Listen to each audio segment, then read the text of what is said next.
Hello दोस्तों, आपका हमारे YouTube channel mission government teacher SP में स्वागत है। मैं आपके लिए आज एक ऐसा टॉपिक लेकर आया हूँ जो REET second grade, first grade या कोई भी जो एग्ज़ाम है, जैसे सी टेट हो गया या अपने केवीएस हो गया, डीएसएसबी हो गया, सभी में इसका प्रश्न पूछते हैं।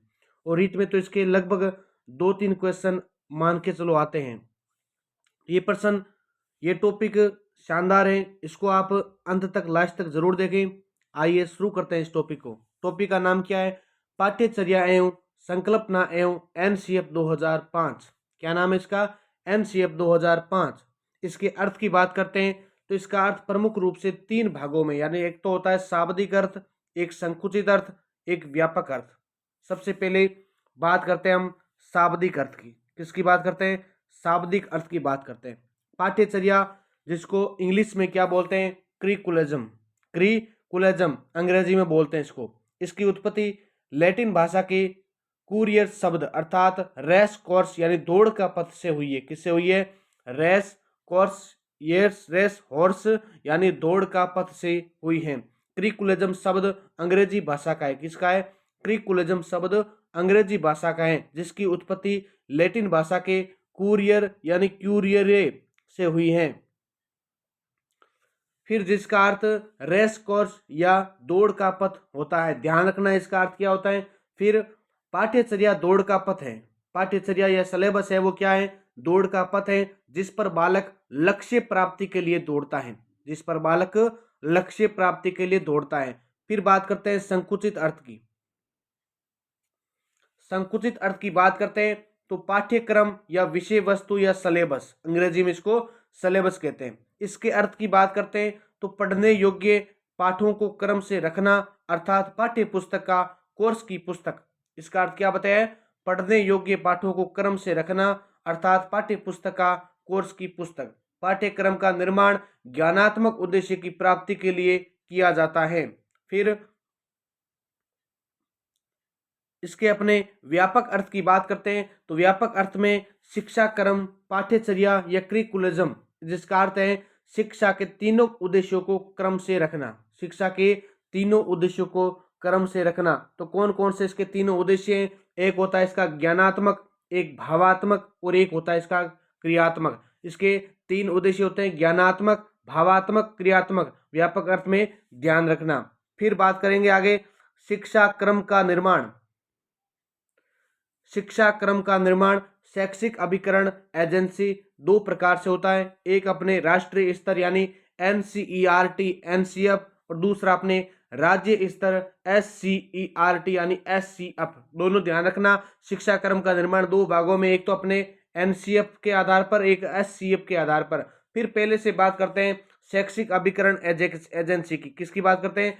शैक्षिक अभिकरण एजेंसी राष्ट्रीय स्तर एनसीईआरटी के द्वारा एनसीएफ तैयार किया जाता है। ध्यान रखना, जो राष्ट्रीय स्तर है एनसीईआरटी के द्वारा एनसीएफ तैयार किया जाता है। फिर दूसरा राज्य स्तर एससीईआरटी के द्वारा एससीएफ तैयार किया जाता है। किसके द्वारा? एससीईआरटी के द्वारा एसईसीएफ तैयार किया जाता है। फिर अगला इसको डायग्राम को समझते हैं। डायग्राम क्या कह रहा है? तो शिक्षा क्रम या पाठ्यचर्या, इसका 3 उद्देश्य बताए, ज्ञानात्मक, भावात्मक, क्रियात्मक। जबकि विषय वस्तु, पाठ्यक्रम, सिलेबस जो कि क्या है? अपने एक ज्ञानात्मक यानी उसका एक छोटा सा रूप है। क्या है? छोटा सा रूप है, बताया गया है। फिर अगले टॉपिक पर जाते हैं तो इसमें देखते हैं कि हेनरी हेरप के अनुसार, हेनरी हेरप के अनुसार पाठ्यचर्या मात्र एक मुद्रिक संदर्भिका है जो ये बताती है कि विद्यार्थी को क्या सीखना। यानी हेनरी हेरप क्या कहते हैं कि पाठ्यचर्या मात्र एक मुद्रिक संदर्भिका है जो ये हमें बताती है कि विद्यार्थी को क्या सीखना है। जबकि मुनरो क्या कहते हैं? पाठ्यचर्या में वे समस्त अनुभव निहित होते हैं जिनको विद्यालय द्वारा शिक्षा के उद्देश्यों की प्राप्ति के लिए उपयोग में लाया जाता है। फिर अगली परिभाषा है कनिंघम की। किसकी परिभाषा है? कनिंघम की। कनिंघम क्या कहते हैं कि पाठ्यक्रम कलाकार यानी शिक्षक के हाथ में एक यंत्र है। कनिंघम कहते हैं पाठ्यक्रम कलाकार शिक्षक के हाथ में एक यंत्र है जिससे वे अपनी सामग्री विद्यार्थी को अपने आदर्श लक्ष्य के अनुसार अपने कलागृह यानी विद्यालय में मोड़ता है। यानी अलग अलग रूप से बताया है। कनिंघम ने कलाकार शिक्षक को बताया है, जबकि उसके हाथ में एक यंत्र रूपी बताया गया है। यानी शिक्षक के हाथ में क्या दिया है? एक यंत्र दिया है, जिससे वे अपनी सामग्री को विद्यार्थी मानता है। सामग्री या विद्यार्थी एक शब्द लिया है, जिसका आदर्श लक्ष्य के अनुसार उसके कलागृह यानी पढ़ने का समग्र, यानी विद्यार्थी को किस प्रकार से कला का रूप दे सकते हैं, तो उसको माध्यम माना है विद्यालय को। किसको माना है? विद्यालय को। फिर बात करते हैं पाठ्यचर्या निर्माण के सिद्धांत की। किसकी बात करते हैं? पाठ्यचर्या निर्माण के सिद्धांत की। तो आइए एक एक सिद्धांत को देखते हैं। पहला सिद्धांत है इसमें रुचि का सिद्धांत, दूसरा सिद्धांत है बाल केंद्रित सिद्धांत, तीसरा क्रिया केंद्रित सिद्धांत, चौथा लचीलेपन का सिद्धांत, पांचवा रचनात्मकता का सिद्धांत और छठा इसका है मनोवैज्ञानिक सिद्धांत। कौन सा विज्ञान है? मनोवैज्ञानिक सिद्धांत। फिर बात करते हैं सातवां इसका सिद्धांत कौन सा है? तो सातवां सिद्धांत है सहसंबद्धता का सिद्धांत, आठवां व्यक्तिगत भिन्नता का सिद्धांत, नौवां उपयोगिता का सिद्धांत और 10वां इसमें है जीवन से संबंधित होने का सिद्धांत। कौन सा सिद्धांत है? जीवन से संबंधित होने का सिद्धांत। तो इसके 10 सिद्धांतों की बात हुई। फिर बात करते हैं अगला पाठ्य निर्माण की विधियां। क्या बात करते हैं? पाठ्य निर्माण की विधियां। इसमें 2 प्रकार की विधियों का अध्ययन हुआ है। पहली है प्रकरण विधि, दूसरी है चक्राकार या कुंतल विधि। कौन सी है? चक्राकार या कुंतल विधि। तो पहले बात करेंगे प्रकरण विधि की, यानी किसी विषय के प्रकरण को जिस कक्षा में प्रारंभ किया जाता है। दोस्तों, किसी विषय के प्रकरण को जिस कक्षा में प्रारंभ किया जाता है, उसी कक्षा में उसे समाप्त करना, ये कौन सी विधि है? प्रकरण विधि है। दोस्तों, दूसरी विधि की बात करते हैं चक्राकार या कुंतल विधि। किसी विषय एक प्रकरण की थोड़ी थोड़ी जानकारी प्रत्येक कक्षा में करवाई जाती है। यानी कोई एक विषय का प्रकरण होता है, उसकी थोड़ी थोड़ी जानकारी प्रत्येक कक्षा में करवाई जाती है, उसको बोलते हैं अपने चक्राकार या कुंतल विधि। कौन सी विधि? चक्राकार या कुंतल विधि। फिर बात करते हैं पाठ्यचर्या के प्रकार। किसकी बात करते हैं? पाठ्यचर्या के प्रकारों की बात करते हैं। तो इसको प्रकारों में कितने भागों में बांटा है? 8 भागों में बांटा है मुख्य रूप से। कितने भागों में? 8 भागों में। पहला है बाल केंद्रित, दूसरा क्रिया केंद्रित, तीसरा विषय केंद्रित या पुस्तक केंद्रित, चौथा शिल्प केंद्रित, पांचवा समवाय या सह संबंध, छठा इसका अनुभव केंद्रित, सातवां एकीकृत केंद्र, आठवां कोर पाठ्यक्रम। यानी इसको ध्यान से देख लेना आप। यहां से प्रश्न आ जाता है निम्न में से पाठ्यचर्या का कौन सा प्रकार नहीं है, इस प्रकार से प्रश्न आपको पूछ सकते हैं। तो ध्यान रखना, इसके 8 प्रकार बताइए। पहला अपने दोबारा रिवीजन करवा देता हूं। पहला इसका बाल केंद्रित, दूसरा क्रिया केंद्रित, तीसरा विषय केंद्रित, चौथा शिल्प केंद्रित, पांचवा सह संबंध या समवाय, छठा इसका अनुभव केंद्रित, सातवां एकीकृत केंद्रित, आठवां इसका कोर पाठ्यक्रम। तो ये थे अपने पाठ्यचर्या के प्रकार। फिर आगे नेक्स्ट बात करते हैं। पहले बात करते हैं बाल केंद्रित पाठ्यचर्या। किसकी बात करते हैं? बाल केंद्रित पाठ्यचर्या। इसका प्रतिपादन जॉन डीवी की लेबोरेटरी स्कूल में हुआ था। इसका प्रतिपादन किस में हुआ था? जॉन डीवी की लेबोरेटरी स्कूल में हुआ था। बाल केंद्रित आरंभ बालक की रुचि, स्तर व योग्यता को ध्यान में रखकर किया जाता है। ध्यान रखना, बाल केंद्रित का अर्थ है वो बालक की रुचि, स्तर व योग्यता को ध्यान में रखकर किया जाता है। नेक्स्ट बात करते हैं क्रिया केंद्रित पाठ्यक्रम, यानी जो इतने हमने 8 देखे थे उसकी एक एक की बात करेंगे। दूसरा कौन सा है? क्रिया केंद्रित पाठ्यचर्या। इसका प्रतिपादन पेस्टालोजी व रूसो ने किया था। किसने किया? पेस्टालोजी व रूसो ने किया। लेकिन इसके वास्तविक रूप से विकसित करने का कार्य प्रयोजनवादियों ने किया। किसने किया? प्रयोजनवादियों ने किया था। तीसरा कौन सा पाठ्यचर्या है? विषय केंद्रित पाठ्यचर्या, यानी सिलेबस आधारित। तो विषय केंद्रित, इसे पुस्तक के केंद्रित पाठ्यचर्या भी कहते हैं। ध्यान रखना, किसे पुस्तक केंद्रित पाठ्यचर्या कहा गया है? तो ध्यान रखना, विषय केंद्रित पाठ्यचर्या को। फिर इस पाठ्यचर्या का जन्म ग्रीक व रोमन स्कूलों में हुआ। किसमें हुआ? ग्रीक व रोमन स्कूलों में हुआ था। फिर भारत में भी ये पाठ्यचर्या सर्वाधिक प्रचलित है। कौन सी? ये जो अपनी पुस्तक केंद्रित। फिर चौथा पाठ्यचर्या है शिल्प केंद्रित पाठ्यचर्या। कौन सी है? शिल्प केंद्रित पाठ्यचर्या। इस पाठ्यचर्या के समर्थक गांधी जी थे। कौन थे? गांधी जी थे। प्रश्न इस प्रकार भी आ सकता है, निम्न में से गांधी जी किस पाठ्यचर्या के समर्थक थे? शिल्प केंद्रित दे दे, पाठ्य पुस्तक दे दे, या मान लो बाल केंद्र दे दे, समवाय दे दे। तो ध्यान रखना, जो शिल्प केंद्रित पाठ्यचर्या उसके समर्थक कौन थे? महात्मा गांधी जी थे। गांधी जी इस पाठ्यचर्या द्वारा बच्चों को आत्मनिर्भर बनाना चाहते थे। क्या बनाना चाहते थे? आत्मनिर्भर बनाना चाहते थे।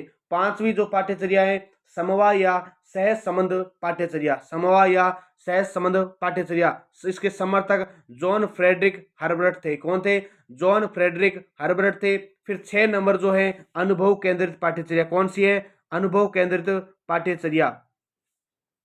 इस पाठ्यचर्या के समर्थक टीपी नन थे। कौन थे? टीपी नन थे। उनका मानना था कि मानव के अधिक से अधिक वास्तविक अनुभव पाठ्यचर्या में होने चाहिए। जो मानव है उसके अधिक से अधिक वास्तविक अनुभव पाठ्यचर्या में होने चाहिए। दोस्तों ये क्लास कंटिन्यू चल रही है, आप एक बार इसको चैनल को सब्सक्राइब कर दें और वीडियो को लाइक कर दें, और कोई भी अगर देखने वाला अगर लग रहा है कि क्लास बहुत अच्छी है तो इसको शेयर जरूर कर दें। फिर अगला नेक्स्ट बात करते हैं, 7 नंबर कौन सा पाठ्यचर्या है? तो 7 नंबर है अपने एकीकृत पाठ्यचर्या। कौन सी पाठ्यचर्या? एकीकृत पाठ्यचर्या। इस पाठ्यचर्या का जन्म यूएसए में हुआ है। किस में हुआ है? यूएसए में हुआ है। ये पाठ्यचर्या गेस्टाल्ट विचारधारा पर आधारित है। दोस्तों ये एकीकृत पाठ्यचर्या किस पर आधारित है? गेस्टाल्ट विचारधारा पर आधारित है। फिर बात करते हैं मूल या कोर पाठ्यचर्या, यानी जो 8 नंबर पाठ्यचर्या है वो क्या है? मूल या कोर पाठ्यचर्या। जब पाठ्यचर्या को अनिवार्य या ऐच्छिक रूप से विभक्त करके बनाया जाता है, यानी जो पाठ्यचर्या होती है उसको अनिवार्य या ऐच्छिक रूप से विभक्त करके बनाया जाता है, तो अनिवार्य भाग को कोर पाठ्यक्रम कहते हैं। दोस्तों ध्यान रखना, जो अनिवार्य भाग होता है उसको क्या बोलते हैं? कोर पाठ्यक्रम कहते हैं। किसमें? मूल या कोर पाठ्यक्रम में बताया गया है। फिर बात करते हैं अपन भारत में पाठ्यचर्या का विकास। किसकी बात करेंगे? भारत में पाठ्यचर्या का विकास। इसकी आइए बात करते हैं। तो 1890 ईस्वी के दशक में पहली पाठ्यचर्या बनाई अंग्रेजों ने। किसने बनाई? ध्यान रखना, सबसे पहली कब बनाई? 1890 में, 1890 के दशक में। और पहली पाठ्यचर्या बनाई किसके द्वारा बनाई गई? अंग्रेजों के द्वारा बनाई गई। कोठारी आयोग द्वारा संपूर्ण शिक्षा की पाठ्यचर्या बनाई गई। प्रश्न ध्यान रखना, कोठारी आयोग द्वारा 1964 से 1966 के मध्य संपूर्ण शिक्षा की पाठ्यचर्या बनाई गई। एनसीईआरटी द्वारा भारत में पाठ्यचर्या बनाई गई। एनसीईआरटी के द्वारा भारत में पाठ्यचर्या बनाई गई। फिर नेक्स्ट बिंदु इसमें क्या दे रखा है?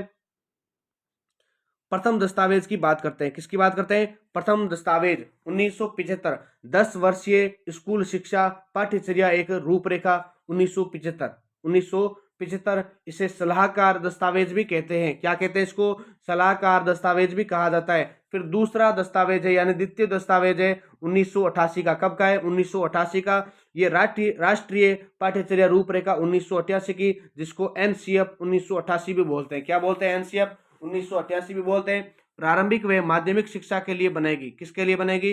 प्रारंभिक व माध्यमिक शिक्षा के लिए बनेगी। अर्थशास्त्र विषय को सामाजिक विज्ञान में जोड़ा गया। अर्थशास्त्र विषय को सामाजिक विज्ञान में जोड़ा गया। और तीसरा दस्तावेज है 2000 का, जो एनसीएफ 2000 का, एनसीएफ 2000 का।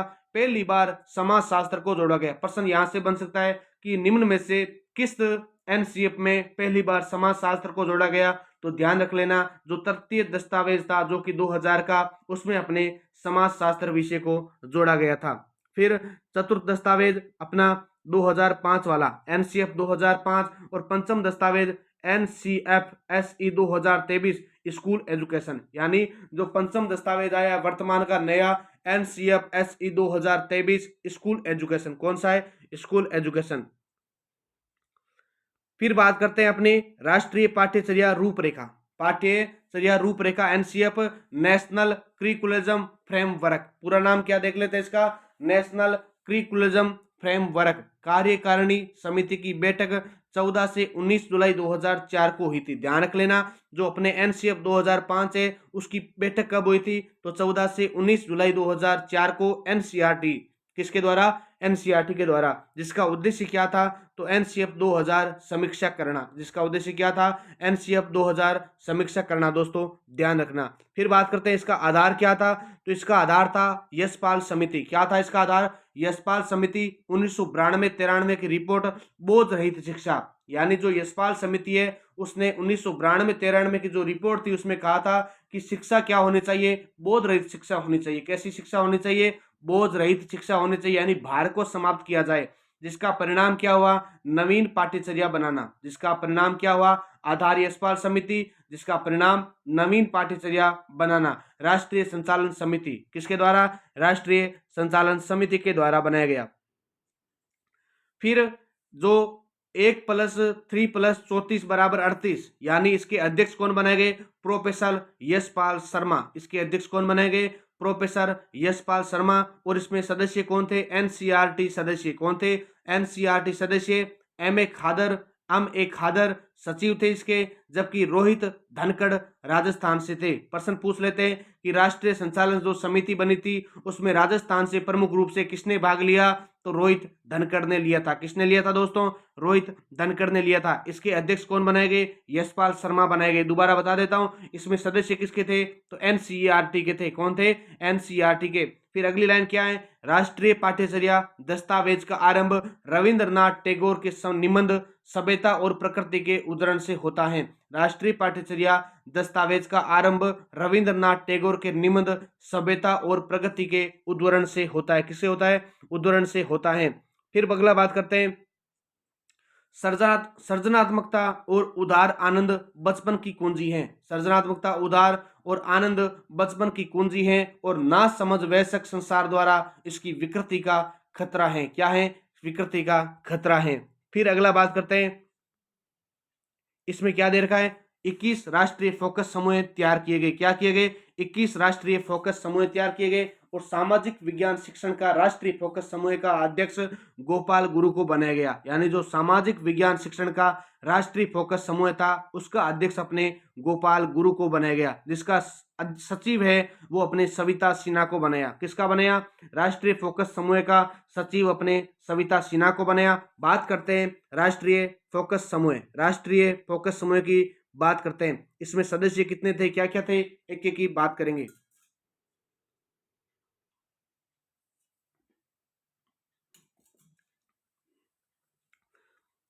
सॉरी दोस्तों, राष्ट्रीय फोकस समूह इसका सदस्य 3+15 यानी 18 थे। कितने थे? 3+15 यानी 18 सदस्य थे। आमंत्रण सदस्य इसके अध्यक्ष कौन थे? गोपाल गुरु। कौन थे? गोपाल गुरु। जबकि सचिव कौन थे? सविता सिन्हा। कौन थी? सचिव सविता सिन्हा। एनसीएफ की विशेषताओं की बात करते हैं। अगला टॉपिक अपना क्या रहेगा? एनसीएफ की विशेषताएं। एनसीएफ की विशेषताओं में पहले देखते हैं कि छात्र शिक्षक अनुपात यानी पीटीआर क्या होगा? 30:1 होगा। क्या होगा? 30:1 होगा। जबकि शिक्षक की भूमिका सुविधादाता यानी क्या होगी? सुविधादाता या सुगमकर्ता, बाल केंद्र शिक्षण तथा गतिविधि आधारित शिक्षण के माध्यम से रचनात्मक अधिगम कराना। क्या होगा? बाल केंद्र शिक्षण तथा गतिविधि आधारित शिक्षण के माध्यम से रचनात्मक अधिगम कराना। योजना एवं चिंतन तो प्रतिदिन 45 मिनट तथा प्रति सप्ताह कम से कम 2 या 3 घंटे या प्रति माह कम से कम 1 दिन होना चाहिए। प्रश्न यहां से बन सकता है योजना या चिंतन से कि प्रतिदिन 45 मिनट का तथा प्रति सप्ताह कम से कम 2 या 3 घंटे का तथा प्रति माह कम से कम 1 दिन का इसमें होना चाहिए। किसमें होना चाहिए? एनसीएफ 2005 में विशेषताओं के अंतर्गत लिखा गया है। फिर अगला बात करते हैं गृह कार्य या स्व अध्ययन। गृह कार्य या स्व अध्ययन तो कक्षा 1 से 2 में कोई गृह कार्य नहीं होगा। कक्षा 1 से 2 में कोई गृह कार्य नहीं होगा। कक्षा 3 से 5 तक 2 घंटे प्रति सप्ताह गृह कार्य दिया जाएगा। ये अपने एनसीएफ की विशेषताएं चल रही है। आप क्लास को लाइक करते रहें और क्लास को कंटिन्यू देखते रहें। क्लास बहुत अच्छी है, आपके लिए बिल्कुल फायदेमंद है। रीट का विद्यार्थी, सेकेंड ग्रेड का विद्यार्थी या कोई भी अगर एजुकेशन की तैयारी कर रहा है जिसमें भी एनसीएफ 2005 दे रखा है उसमें यहाँ से प्रश्न बनेंगे और इससे बाहर एक प्रश्न नहीं जाएगा। जो कक्षा 3 से 5 तक है 2 घंटे प्रति सप्ताह और कक्षा 6 से 8 तक प्रतिदिन 1 घंटा दिया जाएगा। क्या दिया जाएगा? 1 घंटा गृह कार्य दिया जाएगा। फिर कक्षा 9 से 12 तक प्रतिदिन 2 घंटे क्या दिया जाएगा? गृह कार्य या स्व अध्ययन दिया जाएगा। यानी स्कूल के अलावा इतना समय बच्चों को दिया जाना आवश्यक माना गया। किसके अंदर? एनसीएफ 2005 के अंतर्गत। फिर बात करते हैं पाठ्यचर्या निर्माण के सिद्धांत। किसकी बात करते हैं? पाठ्यचर्या निर्माण के सिद्धांत यानी एनसीएफ 2005। तो पहला इसमें कक्षा कक्ष के ज्ञान को बाहरी जीवन से जोड़ना। इसके सिद्धांतों की बात करते हैं तो पहला सिद्धांत आता है कक्षा कक्ष के ज्ञान को बाहरी जीवन से जोड़ना और रटंत प्रणाली को रोकना। रटंत प्रणाली को रोकना, परीक्षा प्रणाली को लचीला बनाना और इसका अगला उद्देश्य है बालक का चहुमुखी विकास करना। राष्ट्रीय चिंता। क्या है? राष्ट्रीय चिंता। फिर बात करते हैं सामाजिक विज्ञान सामाजिक विज्ञान शिक्षण का महत्व। किसका महत्व है? सामाजिक विज्ञान शिक्षण का महत्व है। तो समाज को समझने के लिए बालक समाज के मध्य रहता है।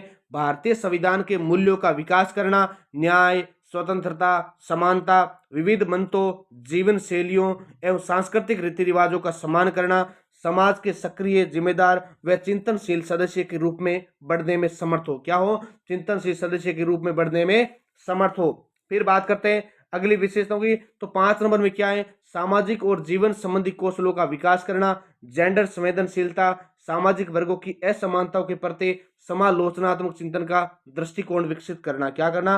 दृष्टिकोण विकसित करना। फिर अगले टॉपिक में बात करते हैं। इसमें टॉपिक है कि सामाजिक विज्ञान की पुस्तक में परिवर्तन। सामाजिक विज्ञान की पुस्तक में परिवर्तन, ये सामाजिक एसएसटी की शिक्षण विधियों में आ जाता है। तो सामाजिक विज्ञान की पुस्तक में परिवर्तन, पहला इसमें नागरिक शास्त्र को राजनीति विज्ञान में बदलने का सुझाव। क्या है? राजनीति में बदलने का सुझाव। दूसरा, पाठ्य पुस्तक को एक बंद बॉक्स में नहीं बल्कि एक गतिशील दस्तावेज बनाना चाहिए। तीसरा है सामाजिक विज्ञान शिक्षण में रचनात्मक, सौंदर्य बोध व आलोचनात्मक समझ बढ़ाने के लिए, यानी दोस्तों ये क्या होना चाहिए? सामाजिक विज्ञान शिक्षण में क्या होना चाहिए? रचनात्मक होना चाहिए, सौंदर्य बोध व आलोचनात्मक समझ बढ़ाने के लिए बिल्कुल इसका महत्वपूर्ण योगदान होना चाहिए। जबकि समस्या समाधान विधि, पात्र अभिनय विधि, रोल प्लानिंग, नाटकीकरण आदि विषय प्रयोग किया जाना चाहिए। अधिगम प्रक्रिया को सहगामी या सहगामी बनाने के लिए वाद विवाद और चर्चाएं करवाई जानी चाहिए। क्या करवाई जानी चाहिए? चर्चाएं भी करवाई जानी चाहिए। सामाजिक अध्ययन शिक्षण में सर्वदर्शी सामग्री, तस्वीरें, चार्ट्स, मानचित्र और प्राचीन सभ्यता व संस्कृति से संबंधित संस्थाओं का उपयोग किया जाना चाहिए। यानी जो सामाजिक शिक्षण अध्ययन होता है उसमें अपने सर्वे, दर्शी सामग्री, तस्वीरों ले लो या चार्ट्स ले लो, मानचित्र है, प्राचीन सभ्यता, संस्कृति, कोई भी चीज आती है उसका अपने को प्रयोग होना चाहिए। और क्या होना चाहिए? अधिगम प्रक्रिया को सहगामी या सरल बनाने के लिए, उसको समझ विकसित करने के लिए अपने को वाद विवाद, चर्चाएं करवाई जानी चाहिए। क्या करने चाहिए? वाद विवाद या चर्चाएं आदि करवाई जानी चाहिए। फिर 6 नंबर बिंदु की बात करते हैं। तो अपने सामाजिक अध्ययन समाज के लिए शांति का आधार बने, इससे विचार पर जोर देना चाहिए। यानी जो सामाजिक अध्ययन है, समाज है, उसके लिए शांति का आधार बने, इस विचार पर भी जोर देना चाहिए। सामाजिक विज्ञान की पाठ्य पुस्तक, टेक्स्ट बुक शिक्षण के उद्देश्य, पाठ्य वस्तु, शिक्षण सामग्री भी महत्वपूर्ण होनी चाहिए। फिर बात करते हैं अपने शिक्षण उद्देश्य, पाठ्य वस्तु व शिक्षण सामग्री को जिस पुस्तक में व्यवस्थित रूप से लिखा जाता है उसे पाठ्य पुस्तक कहते हैं। प्रश्न यहाँ से भी बन सकता है, पाठ्य पुस्तक किसे कहते हैं? यानी शिक्षण उद्देश्य, पाठ्य वस्तु एवं शिक्षण सामग्री को जिस पुस्तक में व्यवस्थित रूप से लिखा जाता है उसे क्या कहते हैं? पाठ्य पुस्तक कहते हैं। फिर बात करते हैं पाठ्य पुस्तक के पक्ष के।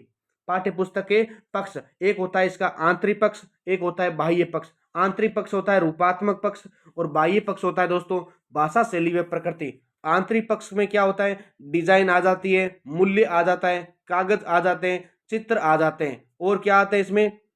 और इसमें मुद्रण आ जाता है। जबकि बाह्य पक्ष के अंतर देखते हैं तो इसमें भाषा शैली व प्रकृति क्या आती है? भाषा शैली व प्रकृति। जबकि पुस्तक निर्माण के सिद्धांत है, विषय वस्तु का चयन हो जाता है, विषय वस्तु का स्तर, विषय वस्तु का प्रस्तुतिकरण, ये क्या होते हैं? इसके 2 प्रकार से पक्ष होते हैं, एक होता है आंतरिक पक्ष और एक होता है बाह्य पक्ष। तो दोस्तों ये अपनी क्या थी? एनसीएफ 2005 से संबंधित एक क्लास थी, बहुत इंपॉर्टेंट क्लास है। यहाँ से फैक्ट प्रश्न पूछते हैं, समझ आधारित प्रश्न होते हैं। मैं आशा करता हूँ कि ये आपको टॉपिक पूरी तरह से समझ में आया। एनसीएफ 2005, इससे पहली क्लास में मैंने एनईपी 2020 के बारे में टॉपिक बनाया जो कि बहुत शानदार टॉपिक है। इसी प्रकार से हस्तलिखित नोट्सों के माध्यम से बताया गया आपको, और आप इस क्लास को देखते रहिए। और आपको कहीं भी डाउट लग रहे या कोई भी अगर एरर आ रहा है तो आप मुझे इस कमेंट माध्यम से पूछ सकते हैं। इस क्लास को शेयर करना, लाइक करना। जय हिंद, जय भारत।